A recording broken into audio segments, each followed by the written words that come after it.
또 한 가지 얘기하는 부분들이 우리가 카카오 택시나 우버 이런 부분들에 대한 얘기죠. 왜 우버가 기존의 택시 서비스보다 더 좋은지, 항상 좋은지에 대한 10가지 이유. 말레이시아 사례 부분인데요. 여기에 되나요? 이거는 잘못됐네요. 그래서 이런 부분들에 대한 것들도 새로운 어떤 교통 시스템이죠. 같은 택시지만 실질적으로 움직여지는 운영 시스템 부분에서는 여러분들이 뭐예요? 손을 들어서 택시를 부르지 않잖아요. 그죠?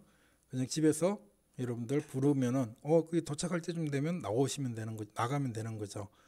그죠? 그런 부분들에 있어 가지고요. 어떤 새로운 시스템, 운영 시스템의 변화, 그리고 그걸로 인한 기존 산업과의 충돌, 그리고 거기에 대한 조화로운 진전, 발전을 어떻게 이루어낼 것인가 라는 부분도 우리가 생각해 볼 수 있는 부분이 되겠습니다.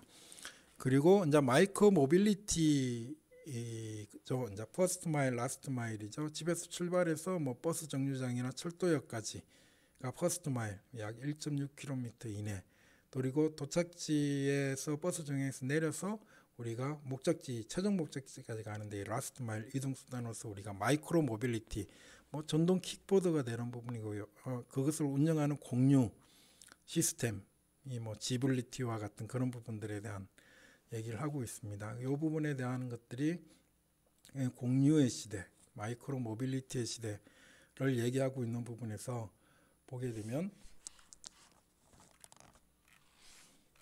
이렇게 나와 있습니다. 기존에 대한 거고요. 여기 마이크로 트렌지, 마이크로 모빌리티라는 부분이 있습니다.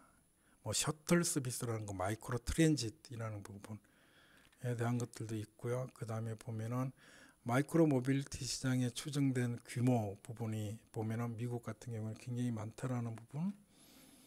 그러면서 이제 모빌리티의 추세를 보게 되면 우리가 대중교통 보면은 여기 보면은 일렉트릭 스쿠터 세어와 바이크 세어 부분이 이렇게 보면은 2000 어떻게 되죠? 여기서 있을 텐데 여기 있네요. 16년, 17년, 18년 부분에서 보면 18년에 보게 되면 일렉트릭 카 비어클하고 오토노머스 카, 세미 오토노머스 카의 비중도 이렇게 증가하는 거 볼 수가 있고요. P2P 차량 공유 서비스 부분도 이렇게 증가하는 부분, 그리고 공유 차량에 대한 것들도 3에서 2%. 그 이전에는 가지지 않은 새로운 시스템 또는 체계, 수단들이 이렇게 등장하게 되는 거고요. 라이드 쉐어링 같은 거, 우버와 리프트 같은 것들도 보면 빠른 큰 폭으로 18%, 23%, 26%로 증가했다는 거죠. 기존에 우리가 얘기하는 이제 대중교통은 감소하게 되고요. 그리고 또한 뭐 택시나 리무진 서비스 같은 경우에도 감소를 큰 폭으로 했습니다. 그것을 채워주는 부분들이 결국은 라이드 쉐어링 부분, 공유 부분, 그리고 새로운 교통수단의 출현 등이 이런 변화를 이끌어내고 있다는 거고, 왜 마이크로 모빌리티냐라는 부분에 대한 얘기가 결국에는 우리가 롱 디스턴스 장거리 통행에서는 뭐 승용차를 이용하고 있지만 마이크로 모빌리티 같은 자동차, 자전거와 그 전동 킥보드 같은 이런 부분들이 공유해서 미국에서의 뭐 전체 60%의 출입이 이 마이크로 모빌리티 부분에 대한 얘기입니다. 뭐 0에서 5마일까지 가는 부분이 전체의 통행거리가 0에서 5마일까지 되는 게 전체 60%라는 거죠. 이것을 누가 담당을 해요? 자전거나 아니면 전동 킥보드, 특히 이것을 뭐예요? 공유교통, 공유경제로 풀어낼 수 있다라는 부분에서 마이크로 모빌리티가 굉장히 중요하다라는 부분을 얘기를 하고 있는 부분들입니다.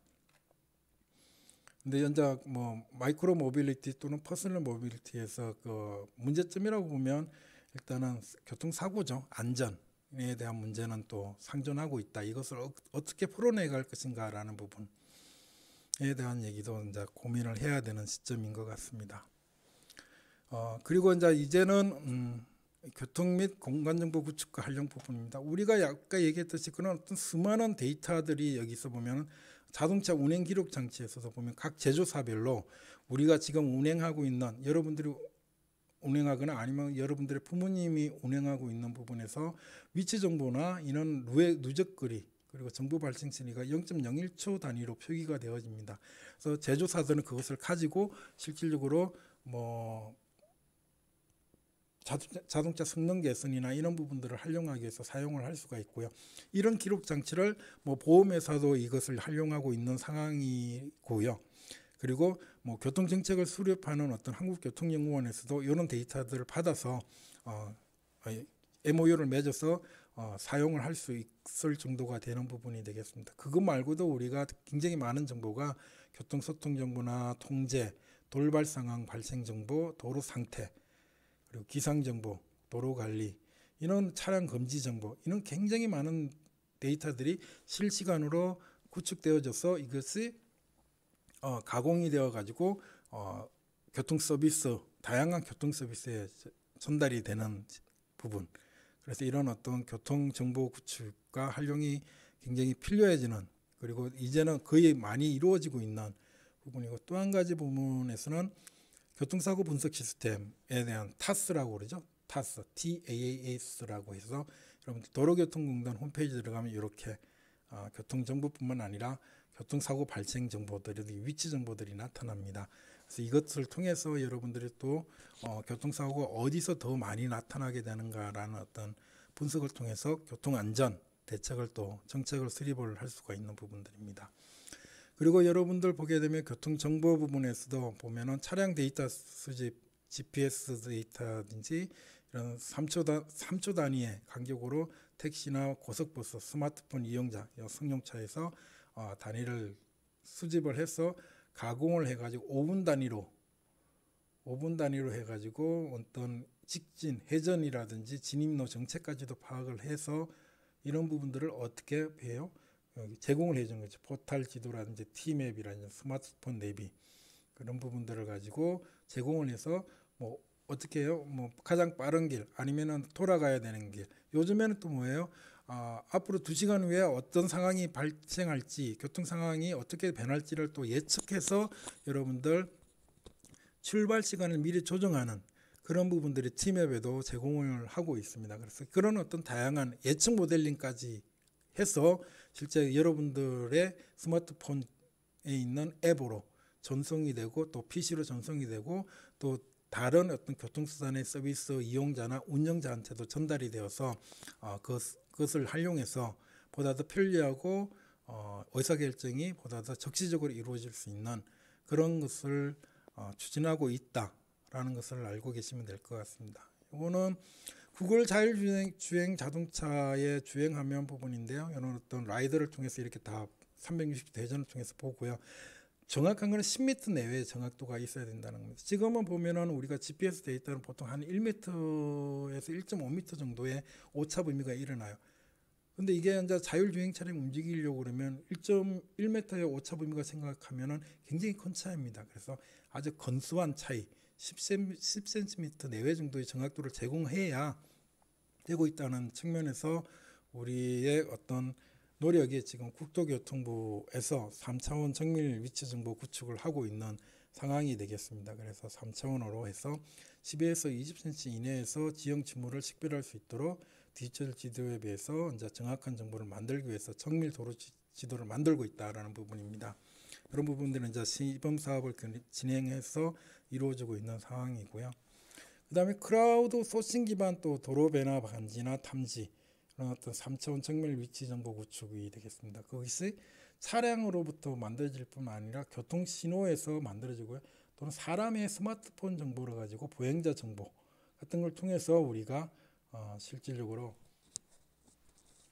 M2M 또는 뭐 머신 투 퍼슨, M2P, 그리고 머신 투 머신, 비어클 투 비어클, 이런 부분들까지 다 만들어 가지고 우리가 활용을 할 수 있는 부분이 되겠습니다.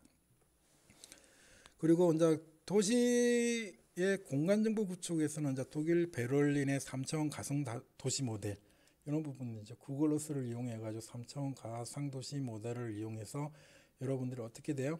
여기서 설계 형식을 바꾸거나 아니면 새로운 개발이 일어났을 때 어떤 모델링, 어떤 도시로 구현이 되어지는가라는 것을 3차원 입체 모델로 보게 되면 보다 더 시민들한테 어떤 효과라든지 그런 부분들을 보여주고 설득할 수 있는 논리가 되고, 또 시민들의 자발적 참여를 통해서 그런 부분들을 협의를 통해서 해나갈 수 있는 그런 것들이 이제 여기서 만들어질 수가 있는 부분들이고요. 그리고 이제 이런 어떤 미래 공간 정보의 기술 활용 분야는 다양합니다. 도시 건설 분야, SOC 구조물 자가 진단, 재상시 감시, 그 다음에 산림체계 감시, 항공교통 분야에서 자율주행 무인, 그리고 위험 환경 대응, 우리 세월호 같은 것도 마찬가지 될 수가 있겠죠. 고고도 무인 항공기, 드론 같은 경우도 이렇게 사용될 수 있고요. 3D 프린터, 빅데이터 시각화, 증강현실 부분에 대한 얘기, 그 다음에 스마트 물순환 시스템, 그 다음에 첨단 무인 농기계, 질병 전염 단계 규명 및 예측, 우리가 지금 겪고 있는 코로나19에 대한 것들도 이것을 통해서 미래 공간정보 기술을 활용해서 대응해 나갈 수 있는 어떤 그런 서비스 또는 시스템 적용이 가능하다는 것을 여기서 보여줄 수가 있겠습니다. 그 다음 보게 되면은 이제 기술 핵심과 공간 구조 변화에서 보면은 앞에서 얘기한 부분, 제조 부분에서는 우리가 자율주행차, 제조 공간의 축소, 다품종 선행 생산, 프로시머, 컨슈머이면서 또한 프로듀서가 되는 거죠. 생산자이면서 소비자가 되는 부분에 대한 것, 공간 구조, 복합적 토지 이용이나 소규모 생산 공간의 입지로 인한 어떤 산업 입지의 유연성 확대, 그리고 도시 구조, 커뮤니티 행성, 근데 교통 수요가 감퇴한다라고 되어 있는데 꼭 그렇지는 않은 것 같고요. 이런 부분들 도시사회에서는 빈부 격차가 증가할 수 있고 프라이버시의 이슈가 될 수가 있다는 거예요. 여러분들이 움직이는 정보들이 다 기록이 되어 가지고 수집이 되는 것이라고 볼 수 있으니까요. 그렇기 때문에 어떤 그런 프라이버시 또는 시큐리티의 문제도 굉장히 크다라는 부분. 그리고 도시계에서는 우리가 미래 예측의 문제라는 부분. 을 갖다가 또 다룰 수 있어야 되지 않겠느냐라는 부분이고요. 또한 보게 되면 인구, 사회, 경제, 기술, 환경, 정치, 행정 변화에서 우리가 지금까지 얘기한 대부분의 내용을 우리가 어떻게 가져갈 것인가라는 것은 위기 요인이 있고 또 도전적인 요인이 있고 그다음 기회 요인이 있다라는 것이에요. 위기는 불균등, 공간 불균등, 그리고 재난 재해 정대, 성장 동력이 약화된다라는 거고 도전은 분권, 장소와 거리의 소멸, 도시권의 무한정 확대로 인한 그리고 개발과 환경의 조화에 대한 이슈 그런 부분들이 도전 과제이고요.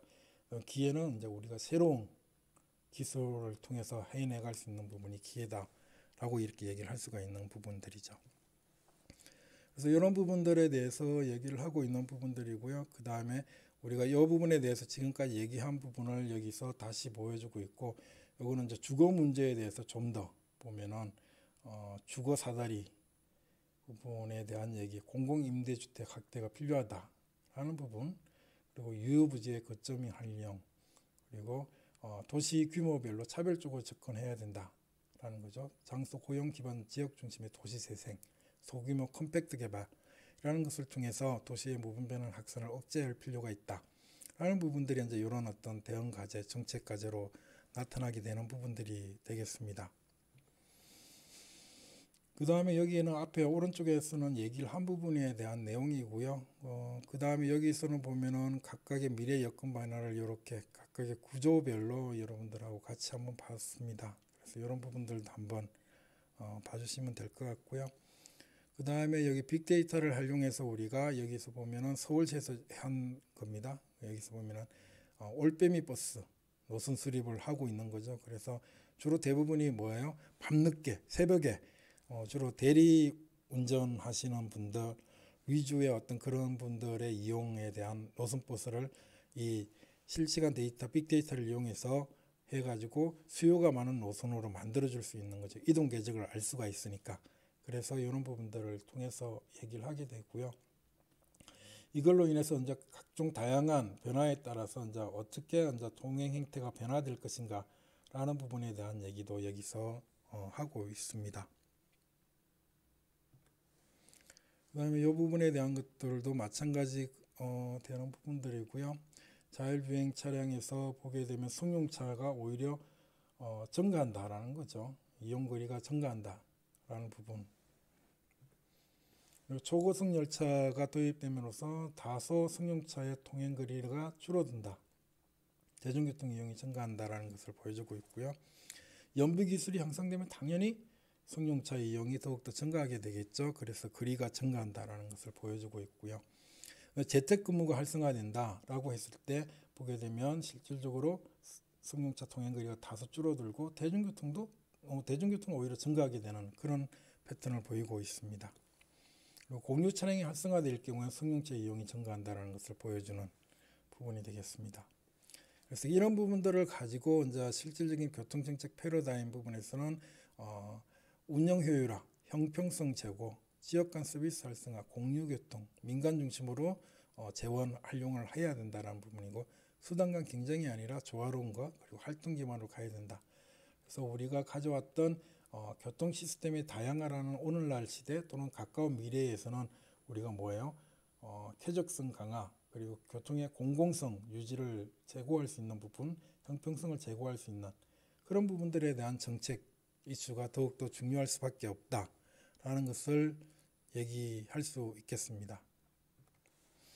그리고 서비스 고급화와 서비스 형평성을 두 가지 관점에서 추구를 해야 된다라는 거죠. 고급화는 우리가 매슬로의 욕구 5단계설에서 좀 더 그 수요가 더욱더 다양해지고 또 고급화되어진다는 부분에서 우리가 어떤 신기술 적용을 해서 만들어지는 거고요. 그 다음에 공간적인 불평등이라든지 소득 양극화라는 이슈에 대응하기 위해서는 결국엔 선택적 복지와 공유교통 그리고 연결성의 강화라는 어떤 서비스의 형평성을 확보할 수 있는 정책 목표도 만들어질 수 있다라는 부분입니다. 그래서 그런 부분들이고 앞으로는 이제 공급에 국한하지 않고 이렇게 투자와 관리, 교통기술을 통합시켜서 어떤 3차원적인 그런 융합적 교통정책 마련과 대응을 할 필요가 있다라는 부분이 되겠습니다. 그래서 그것을 가지고 이런 부분들을 우리가 정책적인 대안을 상세 정책 목표를 만들고 이것을 어떻게 풀어내갈 것인가라는 부분은 이 5가지 주요한 대분류로 해서 만들어내서 우리가 각각 맞춤형, 지역별 맞춤형, 인구 계층별 맞춤형 교통정책 방향을 수립을 해야 된다는 부분을 말씀을 드릴 수가 있겠습니다. 그래서 실질적으로 우리가 이 교통세미나 공부를 하면서 교통정책이라는 부분이 지금까지 여러분들이 학부 수업 시간에 가져왔던 그런 어떤 전문가적인 지식뿐만 아니라 이런 새로운 인구구조 사회 변화에 대응한 또는 교통기술 변화의 진전에 따른 어떤 그런 부분들에 대한 우리 정책적인 대응이 필요하고 또한 연구가 필요하다는 측면에서 여러분들이 좀 더 깊이 있게 그리고 폭넓게 바라보면서 교통 세미나에 임해 주시면 감사하겠습니다. 긴 시간 동안 시청하여 주셔서 감사하겠습니다. 감사합니다. 그럼 다음 시간에 또 뵐게요.